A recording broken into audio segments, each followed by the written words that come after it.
What's up, everybody? Hope y'all doing good. I'm Anthony K. Thomas, and welcome to Wrestling with Rumors. Welcome. Before we get into everything that are the rumors from this past week, as I say every week, all the rumors that I read on here are what they are. They are rumors. We can speculate as wildly as we want, but until they are proven as fact or true, or we see it happening on TV, they remain what they are, rumors. So with that said, let's get into it. Zoe Stark's injury changed the second half of her match with Rhea Ripley and Kairi Sane on Raw. That from a discussion between Brian Alvarez and Dave Meltzer on Wrestling Observer Radio. WWE did not want Sane pinned in her first match back, but didn't see any alternatives given the situation. The only alternative that I see that should have happened in that match, if there was, go with the alternatives, if there was only one, that is Kairi Sane wins the triple threat match and qualifies into the Money in the Bank. That's how it should have ended. Not Rhea Ripley. I mean, nothing against Rhea Ripley, and I am a fan of Rhea Ripley, but opportunity for Kairi Sane in Money in the Bank. I would have loved to have seen her in that match. There's hopefully still another opportunity for Kairi Sane to be qualified for that match if they do a last chance type of situation like they've done in the past, and Kairi Sane is in that last chance match and then gets an opportunity and then wins that last chance match to qualify into Money in the Bank. But we'll see what happens. Hopefully there is still an opportunity for Kairi Sane to get into that match. But we'll see. There will be no NXT PLE attached to SummerSlam, according to WrestleVotes on Wrestle Binge Q&A. NXT is planning a standalone event at the end of August, but Votes hadn't heard an exact date or location.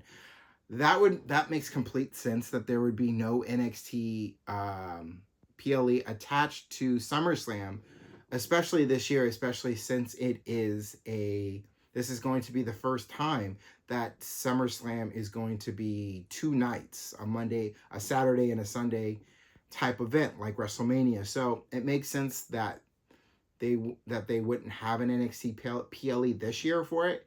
I think they want to see how it goes with SummerSlam being two nights before they decide to add any other events to it. So maybe down the road in the future, an NXT PLE might be attached to a two-night SummerSlam in the future. But this makes total sense that this year, SummerSlam, two nights, that's it. Makes total sense. According to Fightful Select, the belief backstage in WWE, that is, Zoe Stark might have suffered a significant tear when she was injured on Raw that will require surgery and could sideline her for the rest of 2025, which is a blow. And I think she even knew that it was going. I think even she knew that it was a pretty bad tear. The way she landed when she was coming for Kairi Sane from the top rope. So I think she knows how long she's out for, and hopefully this kind of opens up an opportunity for her to be back in time for the Royal Rumble. With the Royal Rumble being in Saudi Arabia in 2026, hopefully this kind of opens the door up for her to make that surprise entrance, that return to WWE come Royal Rumble. Hopefully. WrestleVotes notes with all the following AAA wrestlers that will be a part of Worlds Collide, Alberto Del Rio is not included on the list. So, for those who are wondering about whether or not Alberto Del Rio was going to be a part of Worlds Collide, that would seem to be a no. And we're creeping up on Worlds Collide too. According to Fightful Select, Goldberg's retirement match in WWE is tentatively planned to take place in Atlanta, Georgia. There have been talks about booking Goldberg for Saturday night's main event on July 12th in Atlanta, which is the same date that AEW All in Texas will take place. What I can say, what I feel about this is that it makes sense for Goldberg to have his retirement match in Atlanta, Georgia. The history of it, of him in Atlanta, Georgia, it makes total sense. And whether or not it's at Saturday night's main event, we will see who it's against. For now, the name that really has been creeping up a lot is Gunther. So we will see if it's Gunther. And it being during the same weekend, not only as AEW All In, but also possibility the same weekend for the All Women PLE Evolution 2. So if it goes how it sounds, then this could be a really good weekend for pro wrestling and for pro wrestlers, with the options you'll have during that weekend in the middle of summer, in the middle of July, between you got your Saturday night's main event, a possible all women's PLE and Evolution, and AEW All in Texas. So those are great options. I love those options, and whether you choose to watch one or the other or both, or one now and one at the other time, I mean, the options are great for that weekend for pro wrestling and pro wrestling fans. So that is awesome. The Wrestling Observer newsletter says WWE's plan to be very aggressive about dominating Mexico, particularly with the AEW and CMLL alliance and WWE's purchasing of AAA. Interesting. That should be very interesting to see how that goes. WWE's influence may already be affecting AAA's creative decisions. One source told Fightful that Alberto Del Rio is almost certainly going to lose the AAA Mega Championship before Worlds collide on June 7th. And June 7th, as of now, is 2 weeks away. So it sounds like sometime within the next 2 weeks, Alberto Del Rio is going to lose the AAA Mega Championship. Now, what does that also mean for his future plans with AAA? Hard to say. I mean, there are guesses, and there are some pretty good guesses about what Alberto Del Rio's future with AAA could possibly look like. And if it does go that way, there's CMLL for him, if it goes down that route. On Scorpio Sky's new Creating Character podcast, Sky said he's been healthy for a long time and doesn't know why he isn't on AEW programming. Scorpio's best guess is that it's related to an interview he did with Chris Van Velt last year. Sky tried to go out of his way to, and it's quoted, not make the company look bad, end quote. But he thinks someone in AEW, and it quotes, maybe had a few issues with some of the things I said, end quote. That makes sense if that is the case, and why we haven't seen Scorpio Sky on TV, and the number of times that I have talked about Scorpio Sky on Wrestling with Rumors. And I wanted to say podcast, but I don't think I can call it a podcast. Maybe a video podcast, maybe a vlog, is what I would probably call this. But here on Wrestling with Rumors, I've talked about Scorpio Sky a number of times, and about how they haven't used Scorpio Sky and how healthy he is, and that they should be using him. And if they're not going to use him, and if someone in AEW is holding a grudge against Scorpio Sky about what he said or might not have said with Chris Van Velt last year, then let him go. Then let Scorpio Sky go. Release him and let him go somewhere where he can add value to that company, whether it's TNA, whether it's NXT, whether it's in WWE, wherever. All I know when it comes to Scorpio Sky, he adds value to a roster. Just like, and I'm going to say it again, just like Britt Baker. wherever she goes, she adds value to the women's roster. Scorpio Sky adds value to the men's roster, whichever promotion he goes to. So if they're not gonna use Scorpio Sky in AEW anymore, and someone within that company is holding that kind of grudge, then let him go. Let him go. Regarding this strange issue on May 17th, where The Rock's movie Black Adam aired on TNN instead of the final 30 minutes of AEW Collision, and for those who watched it on Max, just had the screen just go blank and it said end of programming. The Observer says it's believed to have been caused by and it's quoted, corrupted file. I'll just leave it with that. And that'll do it for the rumors for this past, and I'll do it for the rumors. Before I go, a few things I wanted to talk about. First, last week on Wrestling with Rumors, I was going to talk about partnerships within wrestling promotions and how they are a good thing, but I didn't. I ended up going somewhere different, and I ended up talking about tribalism in professional wrestling and how bad it is and how toxic and how it's a cancer, and using examples of it, and especially when pro wrestlers feed the flames that are tribalism in professional wrestling and just add to it and not doing anything to make it better. Now, not all pro wrestlers do that.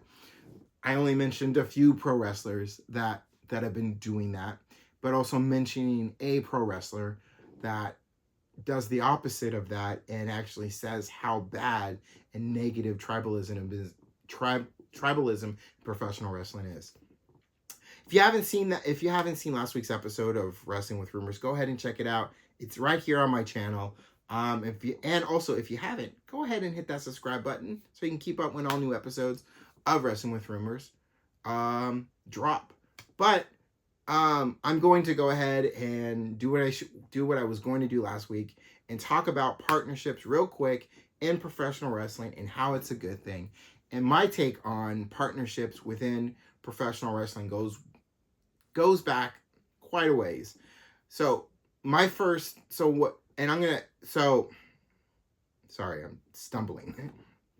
So I want to say, when it comes to partnerships in professional wrestling, I always feel like it's a good thing for the companies and for the professional wrestlers themselves. When you go back a little bit of ways, right in the beginnings of the Attitude Era, when you look at the time it was called WWF partnering with ECW and having ECW pro wrestlers show up on Raw and not only have matches but have a bit of an invasion angle, was really cool, and it was an opportunity for those wrestlers to be seen in a much global stand on television in a way that they haven't been seen on television before. And it also helped ECW really get off the ground and be able to get on television for as long as they did and have the pay-per-views that they were able to have.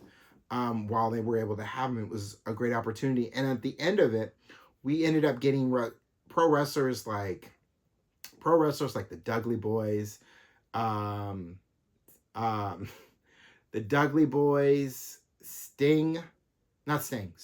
the Dudley Boys, God, I'm trying to remember the names. Sabu ended up coming to WWE for a while. RVD came to WWE and had a good run, former Intercontinental Champion.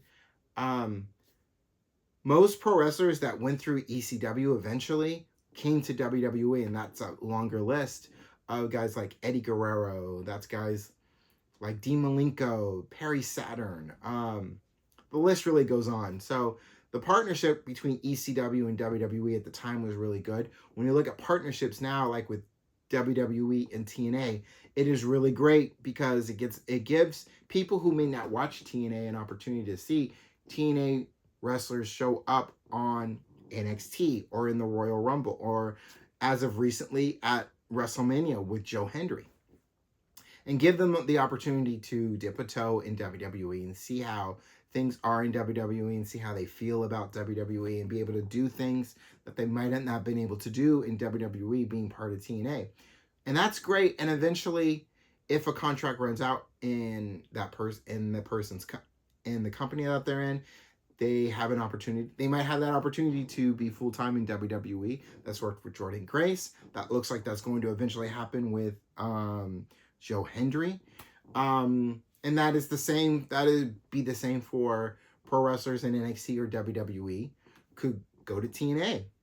Same thing. When you look at AEW and the partnership that they have, that they have with New Japan Pro Wrestling and even CMLL, that is a great partnership because it gives an opportunity for New Japan Pro wrestlers and CML Pro wrestlers to come on American television and get in front of an audience that might have never seen them before, don't know, or might not know who they are, and make a name for themselves in the middle of that AEW ring. Partnerships is always a great thing, and I can't help but think what a partnership between WWE and AEW could look like, and the matches that we could potentially have, the dream matches that we could potentially have if a WWE and a AEW got together. I mean, when you think of the pay-per-view Forbidden Door, and then you add WWE to that kind of pay-per-view, holy cow, you know what I mean? That would be one hell of an event when you take WWE guys and girls and mix them in there with AEW guys and girls and CMLL guys and girls and New Japan Pro Wrestling guys and girls. When you add all of that together, you have one spectacular pro wrestling event from every possible angle you could have. That is a hell of a partnership that could spark from that, you know? And then you can even add Worlds Collide to that, and you put AEW into that mix as well. You know, that's a hell of a partnership. So partnerships within pro wrestling companies is always a good thing because it bleeds more opportunities for professional wrestlers between promotions. And that's always a good thing. That is always a great thing. That is opportunity, especially these days. It's so much of it, and it's a great thing when you can have those partnerships. So that's a great thing. Moving forward, also, so it was announced by Triple H that WrestleMania 42 is no longer in New Orleans. Now, where it's going to be kind of opens up the door. Las Vegas, back to back, is being said. Now, a city like Las Vegas is made for an event like WrestleMania. And it makes sense. It does make sense that they would have it there. It worked so well this year. It worked so well with WrestleMania 42. It worked so well. But the one thing that I love about WrestleMania and how we call it our Super Bowl, our World Series, all of that is that, like the World Series, like the Super Bowl, it goes from city to city to city. Each city gets an opportunity to host the event. And I love that with WrestleMania, because when WrestleMania comes to town, they take over the entire city, and it's great business for all small business, for restaurants, for bars. So to keep that going, if it's in Las Vegas, it's in Las Vegas, but I really hope it finds its way to another city, possibly going back to Philly. But I'm thinking now. I could think of a city like New York, have it in Madison Square Garden. That would be amazing. That would be a great spot for WrestleMania 42. You could do it there, or let's think outside the box on it, and let's go where we've all wanted it to go for a long time, and that is London, Wembley Stadium. Sure, it's going to be cold at that time of the year, but it would be worth it, and it would be a great time. They would pack the house in. They would pack the stadium out. It would be great to see WrestleMania at Wembley Stadium. And sure, a lot of us here at the States would be watching WrestleMania a lot earlier than we're used to watching WrestleMania. But who cares? It's still WrestleMania. It's going to be in London. How loud it will be is incredible. And for the UK fans to finally get a WrestleMania, they more than deserve a WrestleMania in their city. So if a WrestleMania 42 is in London, let's make it happen in London. Yes, if it's going to be anywhere, it should be in London, if not in New Orleans. However, I want to say this, New Orleans is not going to be without a pay-per-view next year, as Triple H also announced that Money in the Bank will be coming to New Orleans August 29th in 2026. So there's still that. I mean, it's not going to be WrestleMania, which would have been a killer show in New Orleans. But eventually, at some point, like Triple H said, New Orleans will get WrestleMania. It's just not going to happen this year. Having to step back from The Rock's announcement that he made back in February. So where WrestleMania 42 will be, I'm sure we'll find out very soon, because this is around the time we normally know where next year's WrestleMania is going to be. So we'll find out soon. If it's London, yes. If it's Madison Square Garden, awesome. If it's Vegas, that'll be probably where it'll end up. But we'll see when it comes. We'll see when it comes down. Now it was announced. Well, it wasn't really announced. It was really shown when the first match for Worlds Collide was announced, that we can all watch. For those who won't be attending Worlds Collide, we'll be able to watch Worlds Collide at home on YouTube, with Money in the Bank, of course, being on Peacock. But we'll be able to watch Worlds Collide on YouTube. So we'll still be able to watch it. That is great. Throw on YouTube, watch us some Worlds Collide. Let's have a good time with it. And then after we switch over to Peacock, watch Money in the Bank. It's going to be a hell of a Saturday. And that is in like 2 weeks. So like 2 weeks from now, as I'm recording this, is Money in the Bank and Worlds Collide. So we are in. It's going to be a good time. Matches for Money in the Bank are coming together. At least for the ladder matches, they're coming together. Single matches itself and championship matches haven't been made quite yet, but we should start be making those very soon. And last thing, I want to throw this out, and let me know what you think of this. So let's skip ahead. It's December. It's John Cena's final match. The WWE Championship is on the line, and it's an open challenge. And who answers it? Karrion Kross. Karrion Kross answers the open challenge of John Cena for the WWE Championship, whether it's on Raw, whether it's on SmackDown, whether it's a special PLE event, whatever it is. Karrion Kross answers the challenge. And now it could be that it's an open challenge, right? And Karrion Kross answers that challenge. Or there's a build that happens between another opponent, and something happens to keep that opponent from competing in that championship match against John Cena. And either way, Karrion Kross fills in the spot. Now, no matter how it goes, I see it in my head, Karrion Kross wins the WWE Championship from John Cena. Big moment. Let me ask you. Wait, before I ask you, here's another way it could go. It could go, we get to the final match of John Cena, and Money in the Bank happens. Whoever wins Money in the Bank in 2 weeks cashes in on John Cena and wins the WWE Championship. That is another scenario. Whether it's an open challenge and Karrion Kross answers that open challenge, or Money in the Bank happens. Now, I feel like it could still be Karrion Kross, and Karrion Kross ends up qualifying in a Money in the Bank match, wins Money in the Bank, has the briefcase, holds on to the briefcase. We get to December, Karrion Kross cashes in on John Cena, wins the WWE Championship. Honestly, in every scenario that I'm picking out, I am putting Karrion Kross or Killer Kross in that situation where he wins the WWE Championship against John Cena.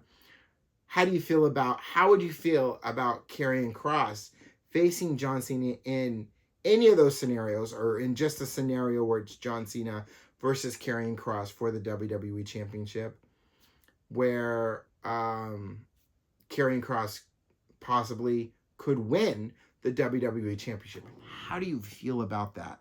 Let me know in the comments. Let me know what you feel about it. This has been Wrestling with Rumors. I appreciate all of you. If you haven't yet, go ahead and hit that subscribe button so you can keep up with all new episodes of Wrestling with Rumors. And when I drop a rumor of the day every day, well, not every day, a Monday through Saturday, when I drop a rumor of the day, Wrestling with Rumors drops every Sunday. Hit that subscribe button so you can keep up when they all drop. And I appreciate all you for those who stayed and watched through the entirety of it. And I'll see you on the next one for another new episode. I'll see you on the next one for a new Wrestling with Rumors next week. And, of course, every Monday through Saturday of Rumor of the Day. I'm Anthony K. Thomas. I appreciate all of you. Don't forget to take care of yourselves. And I will see you on the next one. Peace, y'all.